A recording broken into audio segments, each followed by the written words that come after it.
Hi friends, எல்லாருக்கும் வணக்கம். சிண்டிசான் சேனலுக்கு உங்களை அன்புடன் வரவேற்கிறேன்.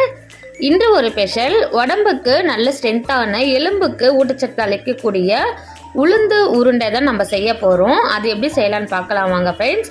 வீடியோவை ஸ்கிப் பண்ணாமல் பாருங்கள். அப்போ தான் நம்ம எந்த பொருள் சேர்த்துருக்கோம், எந்த அளவு சேர்த்துருக்கோம் உங்களுக்கு தெரிய வரும். 1/2 கிலோ உளுந்தை நல்லா வறுத்து எடுத்துக்கலாம். எண்ணெய் ஊற்றாமல் சிம்மில் வச்சு வறுத்து எடுத்துக்குங்க. வேர்க்கடலை 1/4 கிலோ அளவு சேர்த்துருக்கேன். அவங்களையும் வறுத்து எடுத்துக்கலாம்.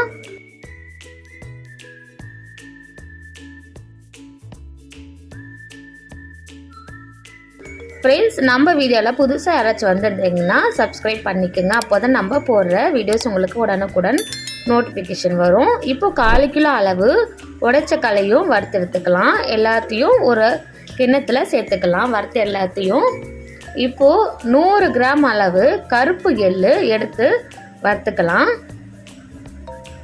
நல்லா பொரிஞ்சு வர மட்டும் வறுத்துக்குங்க. ஃப்ரெண்ட்ஸ், எள்ளில் கொஞ்சம் மண் இருக்கும், நீங்கள் க்ளீன் பண்ணிவிட்டு வறுத்துக்குங்க. இந்த மாதிரி வறுத்துட்ட பிறகு எல்லாத்தையும் ஒரு கிண்ணத்தில் சேர்த்துக்கலாம்.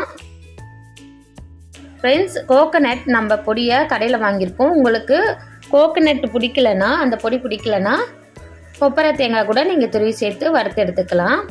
இப்போது அதுக்கு தேவையான பொருட்கள் பார்த்திங்கன்னா, கருப்பு எள்ளு 100 கிராம், நெய் சேர்த்துக்குங்க. 100 கிராம் நல்லெண்ணெய், கொட்டையை நீக்கின குட்டி குட்டியாக கட் பண்ண பெரிச்சப்பழம் 100 கிராம், முந்திரி, திராட்சை, தோல் நீக்கின ஊற வச்சு தோல் நீக்கின பாதாமையும் பாருங்கள் சேர்த்துருக்கோம். இதெல்லாம் ரெடி பண்ணி வச்சுக்கோங்க.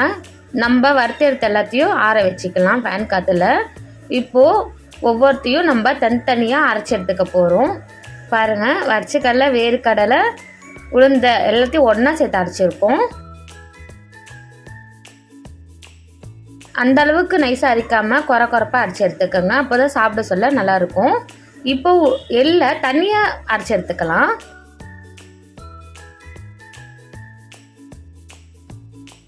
பாருங்கள், இந்த மாதிரி. சர்க்கரையும் அரைச்சி எடுத்துக்க போகிறோம். நம்ம எந்த அளவுக்கு பொடி இருக்கோ அந்த அளவுக்கு, நம்ம எந்த அளவுக்கு ஸ்வீட் வேணுமோ அந்த அளவுக்கு நீங்கள் சேர்த்துக்கோங்க. நான் 2 கப் அளவு பொடி அரைச்சிருக்கேன், அதனால் 1.5 கப் அளவு சர்க்கரை சேர்த்துக்கிறேன். இப்போது 100 கிராம் அளவு நெய்யை எடுத்து வச்சுருக்கோம், அவங்களையும் பேனில் சேர்த்துக்கலாம். அதே 100 கிராம் அளவு நல்லெண்ணெயும் சேர்த்துக்கலாம். நெய்யும் எண்ணெயும் சூடாயிட்ட பிறகு நம்ம தோல் நீக்கின பாதாம், முந்திரி சேர்த்து வறுத்துக்கலாம்.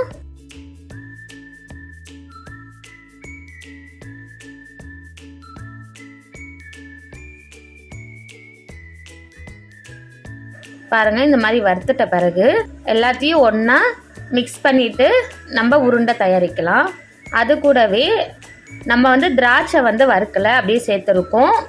கொட்டையை நீக்கிட்டு குட்டி குட்டியாக கட் பண்ண பேரிச்சப்பழம் சேர்த்து கலந்துக்கலாம். பாருங்கள், இந்த மாதிரி பொடியோடு சேர்த்து அரைச்சி வச்ச பொடியோடு சேர்த்து கலந்துக்குங்க. இப்போது சர்க்கரை, அரைச்சி வச்ச சர்க்கரையும் சேர்த்து கலந்துக்கலாம். ஒன்றா மிக்ஸ் பண்ணிக்கிடுங்க.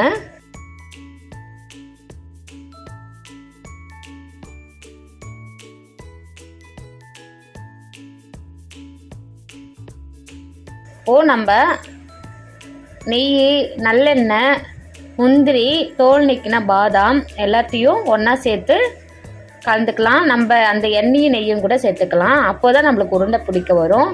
உங்களுக்கு எண்ணெய் பத்தலைன்னா நல்லெண்ணெய் கொஞ்சம் சூட் பண்ணி சேர்த்துக்கோங்க.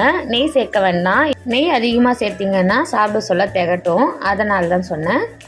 இப்போ பாருங்கள், உருண்டை பிடிச்சி இந்த மாதிரி உருண்டை பிடிக்கணும். உருண்டை பிடிச்ச உடனே பார்த்திங்கன்னா எங்கள் ஹஸ்பண்டும் என் பசங்களும் காலி பண்ணிடுறாங்க. அந்தளவுக்கு இது டேஸ்ட்டாக இருக்கும். மார்னிங் பிரேக்ஃபாஸ்ட் சாப்பிட முடியல அந்த மாதிரி இருந்தால் கூட ஒன்றும் பிரச்சனை இல்லை. இந்த மாதிரி சாப்பிட்டு நீங்கள் 1 டம்ளர் பால் குடிச்சிட்டு கூட போகலாம். நல்லா எனர்ஜியாக தான் இருக்கும். ரொம்ப டேஸ்ட்டாக கூட இருக்குது. ஃப்ரெண்ட்ஸ், இந்த மாதிரி நீங்கள் வீட்டில் ட்ரை பண்ணி பாருங்கள். 10 நாளைக்கு இது தாங்கும். 10 நாளைக்கு ஒரு வாட்டி நீங்கள் ரெடி பண்ணி கண்டெய்னரில் ஸ்டோர் பண்ணி வச்சுக்கோங்க. டாட்டா, பாய்.